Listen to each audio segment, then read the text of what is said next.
Halt!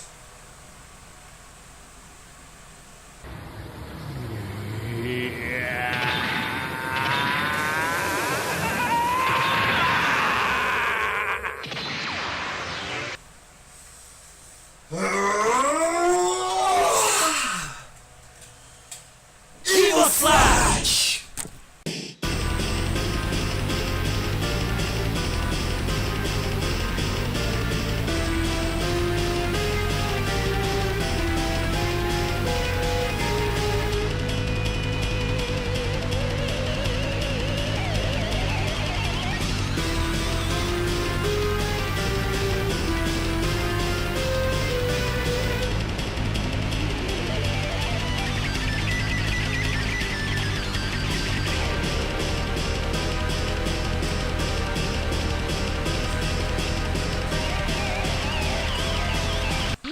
Destroy! And now, X will be my next target. And now, X will be my next target.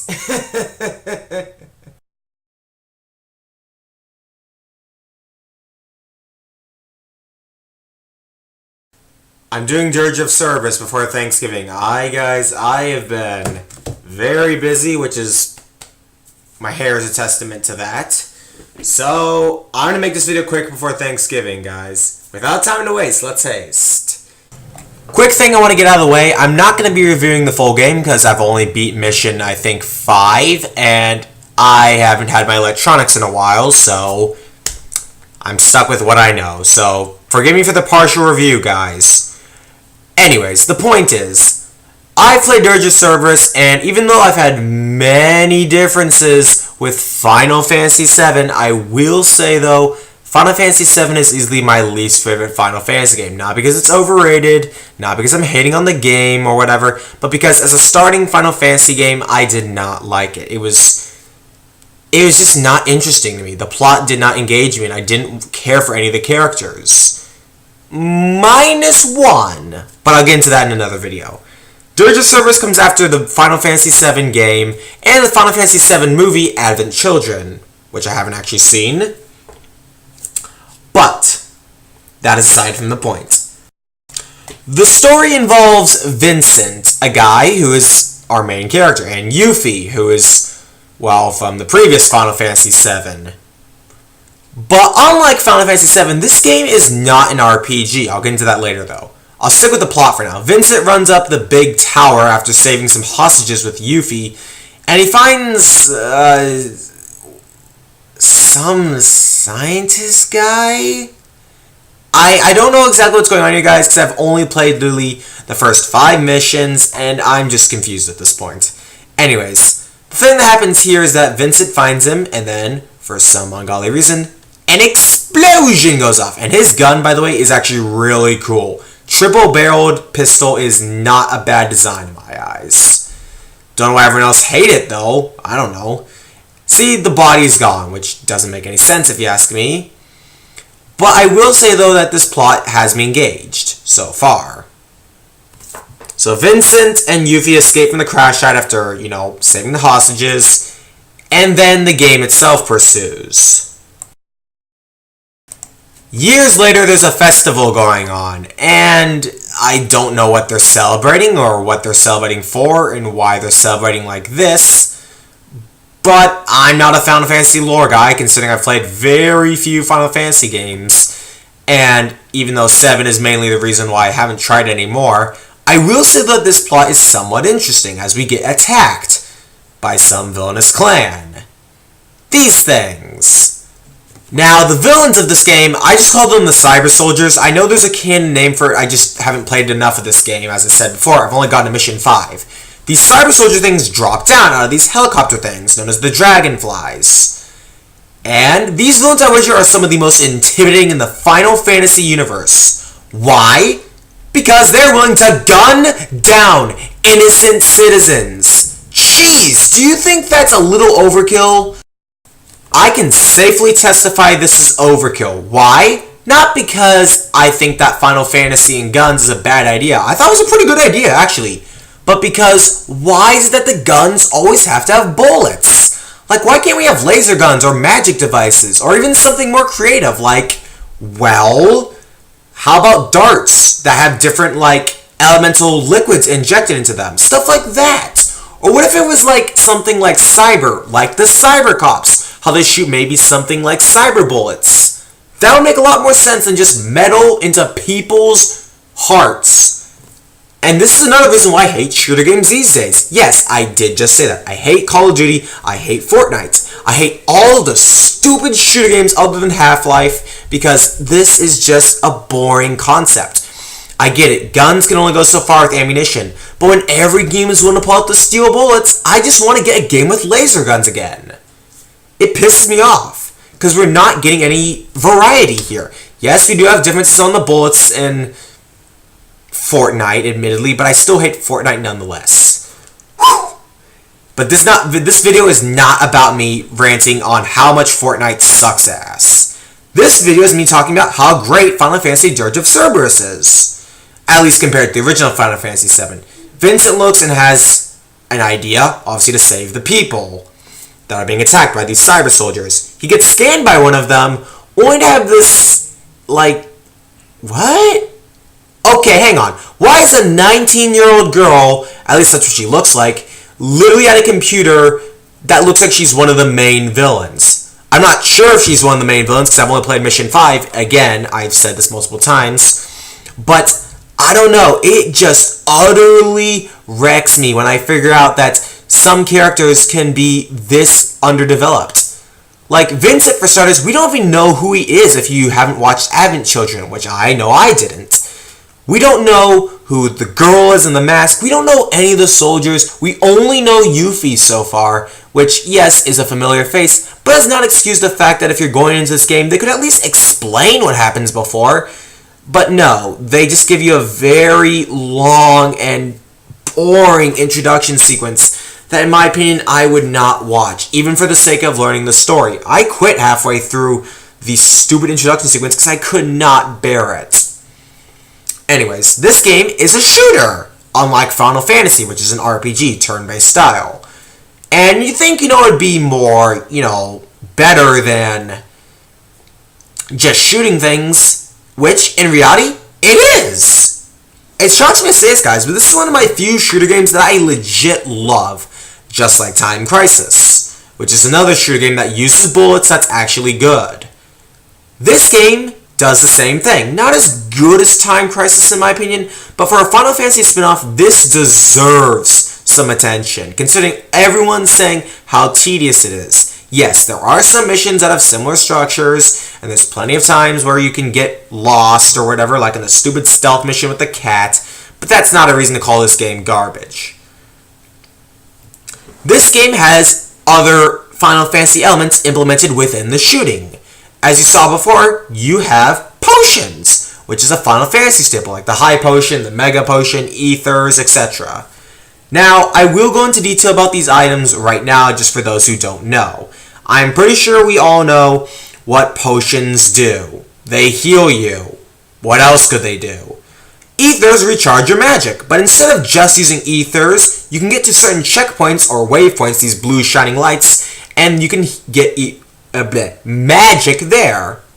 So that's a plus in my books. You don't just have to rely on buying a ton of Ethers. Phoenix Downs revive you, which come in real freaking handy, guys, at the end of the game. Like, even in Mission 5, and I've heard people talk about the end game being really hard, and you need to rely on Phoenix Downs, which revive you back to full health after you die. But even in Mission 5, I had to use Phoenix Downs on so many things.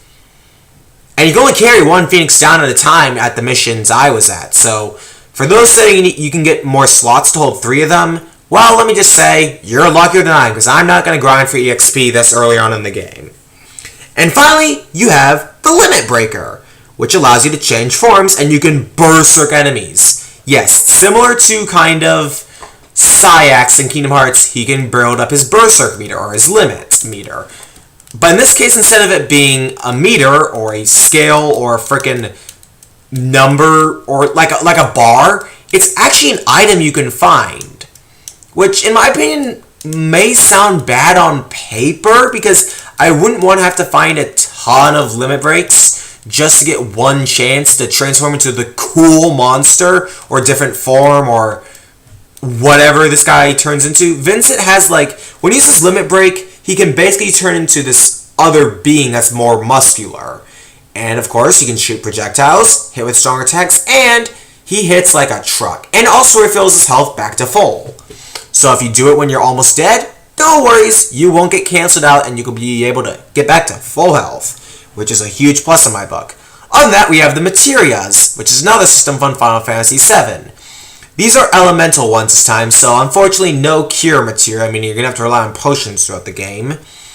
But the Materias themselves, at least from what I know of, are Fire, Blizzard, and Thunder, which each projectile shooting different types of, well, projectiles, but instead of just being, well, different base damage attacks, like how Mega Man, how you have Fire beats Ice, Ice beats Thunder, Thunder beats Fire for some reason. Anyways, the point is, unlike the whole rock, paper, scissors approach, this game actually has different effects within the projectile. For instance, fire allows you to make an explosion that can sometimes destroy certain obstacles, like crates or something else I'll get into later on when I do a sequel of this video. I can't exactly say for now, but I've seen people do this on another video. Blizzard spreads in different directions, like a blizzard, and thunder can chain damage between enemies once it hits, like chain lightning, which makes sense. But the biggest gimmick of this game, and my favorite part of this game, is the customization. Not only do you get to customize your materias, and you get to customize, what items you bring, but you get to customize your guns. No joke. This game has some awesome customization options. To be fair, they're not the most creative in the world, but the way they look is so cool. The gun customization needs to be complimented here.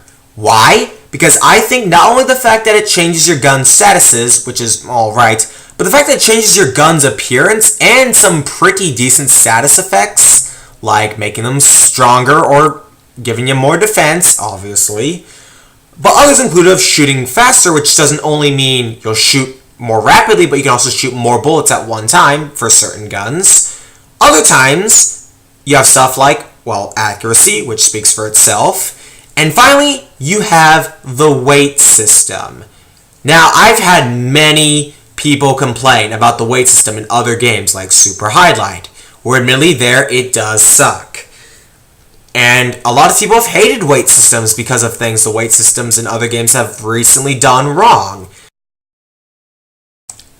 When it comes to weight systems these days, people I've always talked to, I mean always, 100% of people I've talked to say, weight systems, it's just a way so I can't carry a bunch of overpowered stuff. Well, I am happy to report with you that this weight system is not flawed in the slightest. And yes, I did just say that. Now, in other games like Super Highlight, as I previously mentioned, the weight system only existed to just be annoying, just to make the game longer than it already is. This game, however, the weight system is not a hindrance to the player, but rather a risk and reward system. Yes, if you overweigh yourself, you will probably do more damage, or you'll probably shoot faster, or you'll probably be more accurate. But in exchange, you will probably move slower, or shoot very slowly, but almost be guaranteed to hit if you're aiming in the right direction. This I really liked, because instead of having to make you grind for EXP or money or whatever, you could just choose. And no, it's ridiculous to think that Vincent could hold a big frickin' rifle with a long barrel, fire materia, so much other stuff. But I like it because even though it makes no sense as to why Vincent could hold this, despite he does have an inner demon side of him that allows him to turn into, well, a demon when he uses Limit Break. But I like it because it uses some really, really good ideas. Instead of it being something that you can't use, period, you can use it, but you have a consequence. But it gives you the benefit of using it anyways. I like this, people. When people complain about games, people will always complain about the general things. Backtracking, redoing levels, refighting bosses, grinding for EXP, getting certain items to progress through the game, or just plain old save data corruption. None of these things have really happened to me throughout this game, except for maybe the backtracking, but it's not a huge problem because the backtracking actually makes this game kind of interesting in retrospect. But there's only one general gaming complaint that does affect this game in my eyes. The difficulty. It isn't too difficult for the most part, but there are some bosses that will give you a run for your money. I am not exaggerating. Later on, I'll get into one boss that absolutely wrecked me 17 times. Now, that does not mean in that regard that I died 17 times. No way. That would be insane unless it was young Xehanort from Kingdom Hearts Birth by Sleep Final Mix. Enough said. But I say I got wrecked 17 times because, well, one, I was not meaning that I actually died then. I was implying that I was close to death 17 times. 6 of those times I actually died, meaning 11 times I could have died. And the reason why? Because I was so low on items. Ammo was not a problem because I had a ton of it. You're probably wondering something to the effect of, well, why not just buy more items? Unfortunately, that was not an option. One, because I did not know the jukeboxes within stages were stores. Yeah, I never knew that.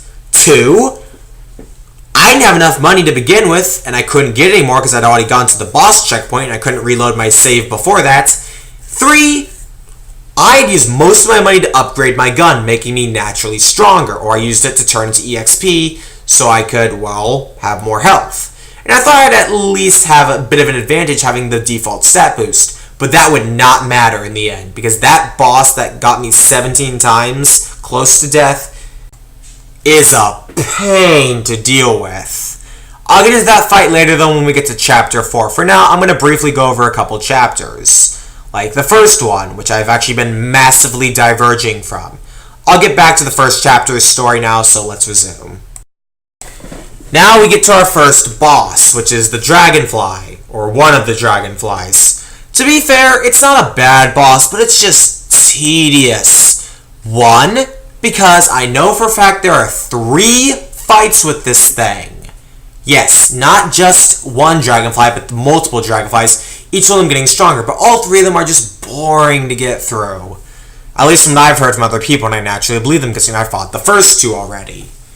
Nonetheless, this fight is our first boss. It's nothing too special. You got a couple enemies that will drop by, and will occasionally machine gun you while, flying around the arena. I didn't have too much trouble with this first boss, but I could only really hit it with magic because my gun wasn't that accurate, oddly enough. Huh. You'd think at least I could hit it with my gun, but no, apparently fire magic hits it better, despite how slow it moves. Perfectly logical, I guess.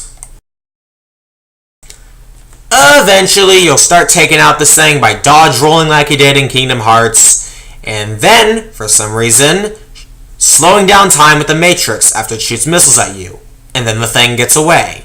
Some first boss, considering it gets away, but that's a setup for something later.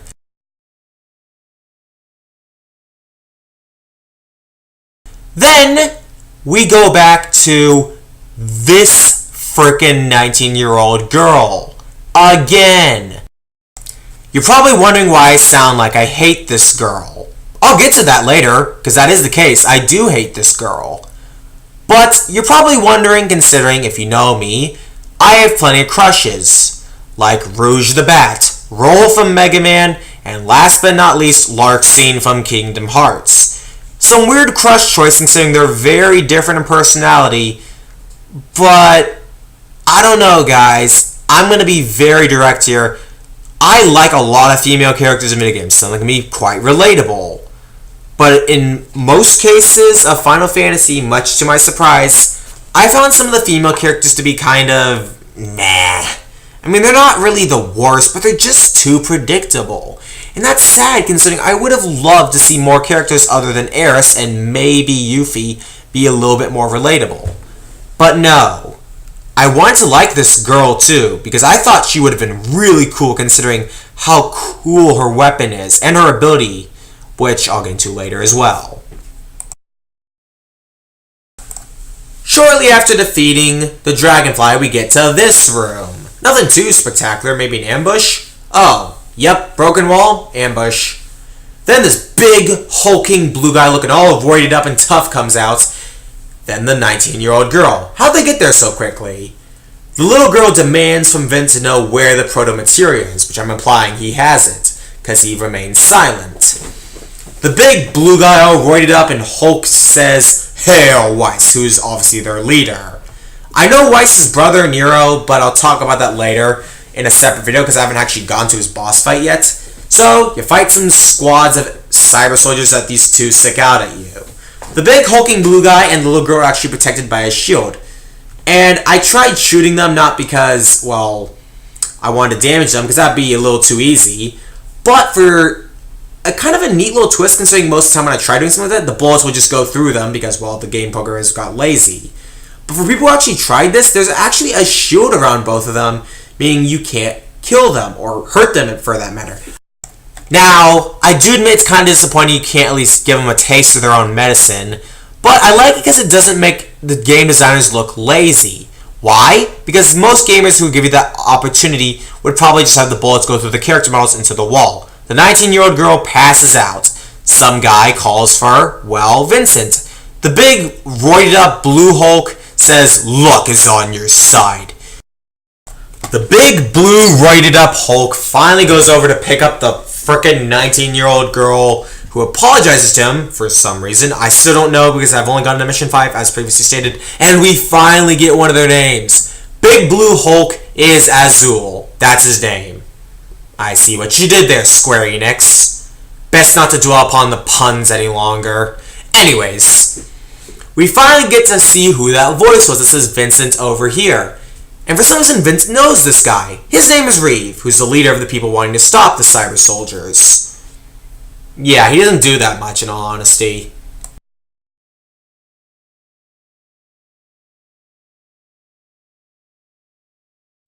Now, I'm going to completely skip missions 2 and most of 3 because, guys, it is not funny. I got really bored with Mission 2, and while Mission 3 was better because you escorted a little kid around, but the boss of Mission 3 is an absolute pain. Not as much of the pain as I'll get to the boss of Mission 4, the one I've been building up to this entire time. Anyways, Mission 3 was better than Mission 2, but Mission 2 was just boring in my eyes, except for the truck part, where you are in a truck and you have to gun down these hound things while you make your way to the Resistance base. Mission 3 is you trying to get to the Resistance base through the town, or the city, or whatever. Anyways, let's move on to Mission 4. The main reason why I've, other than losing my electronics, have not picked up this game until I could review it. We eventually get to the lab after being stalked by an invisible person. Shalua, the scientist, who's actually a really cool character in my opinion, holds a gun at us? But then we realized it was actually at the invisible person, who was the 19-year-old girl again.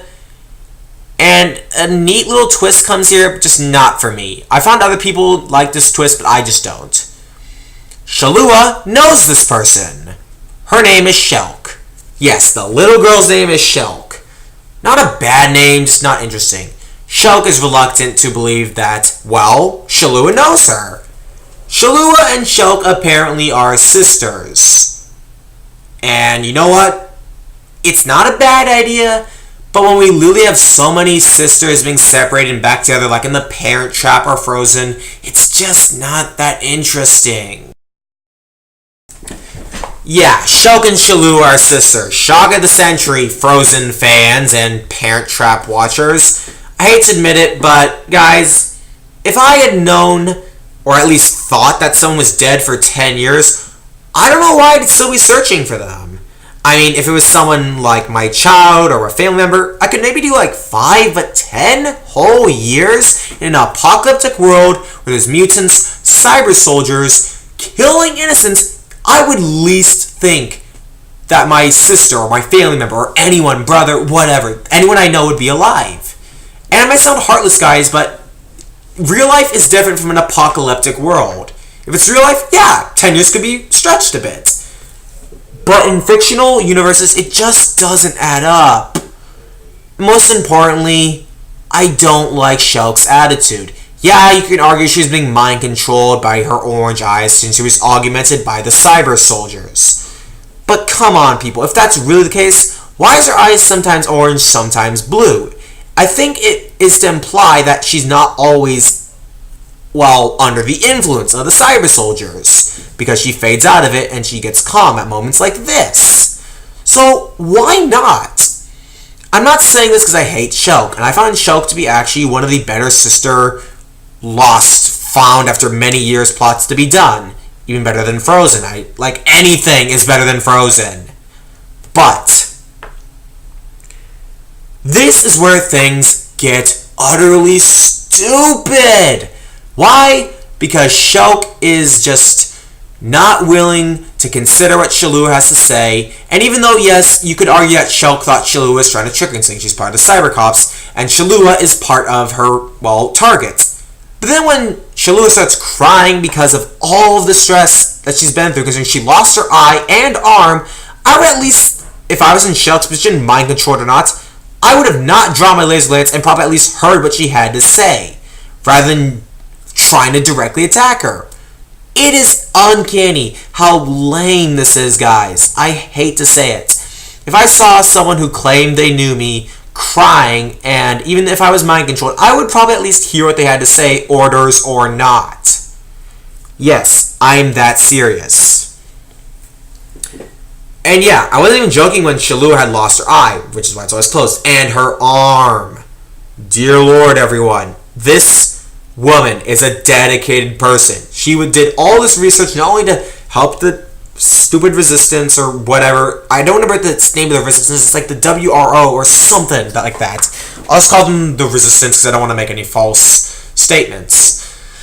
But, oh my god, this is where things spike. I am not joking. Things spike in difficulty right here. Not only does Reeve shoot the fire alarm so it'll temporarily, disable Shulk's weapons. Therefore, yeah, that.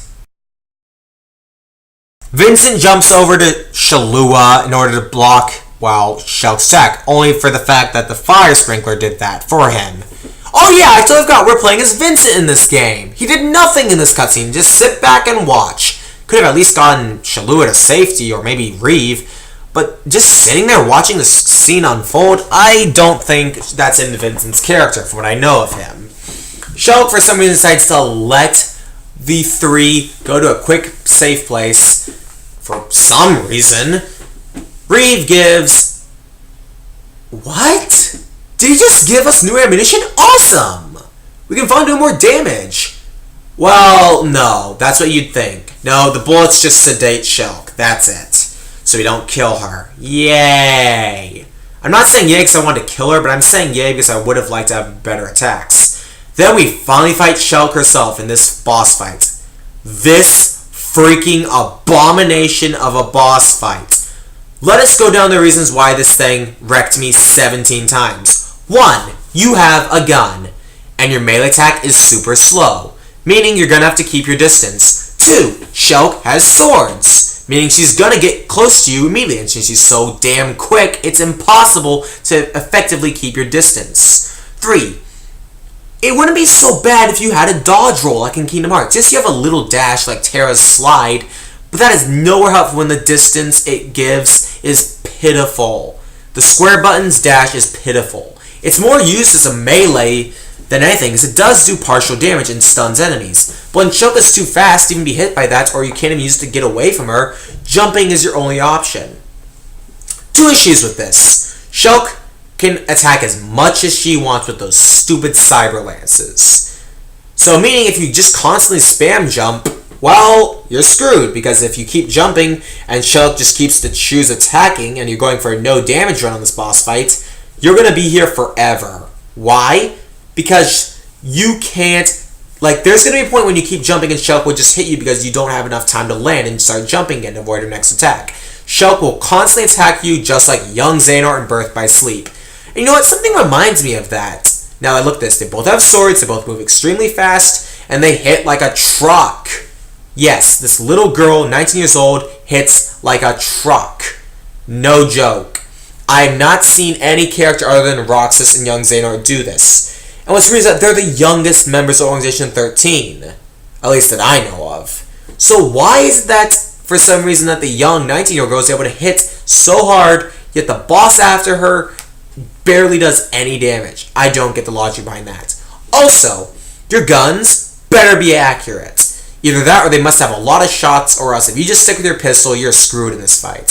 So I recommend using Griffin with probably the short barrel so you can at least hit her a little bit, because trying to put on the long barrel means you'll just shoot slower, and even though you can do more damage and probably hit her, you only get one hit. So I just recommend using a bunch of little hits, hoping you get some damage off of her. Also, this fight is just... ugh. It's so broken. I don't like it how I had to use a Phoenix down, 2 potions, and that is it. I had no ethers, no limit breaks. Only when I went back did I get a limit break because I knew how bad the boss fight was. We finally beat Shulk, and it took forever. So, yeah, before I show you what happens afterwards, just want to say, let's speed this boss fight up and show you how long it is.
Anyways, that's that. Even though I know it's late, guys, I said I'd get to the end of this mission. I think I'll end it here because the next boss, I'll probably start off on the next video so I have something to talk about. Anyways, I'm Quint866. Have a good one. Before I go, here's another montage of that sped up, but with some, I guess, fitting music.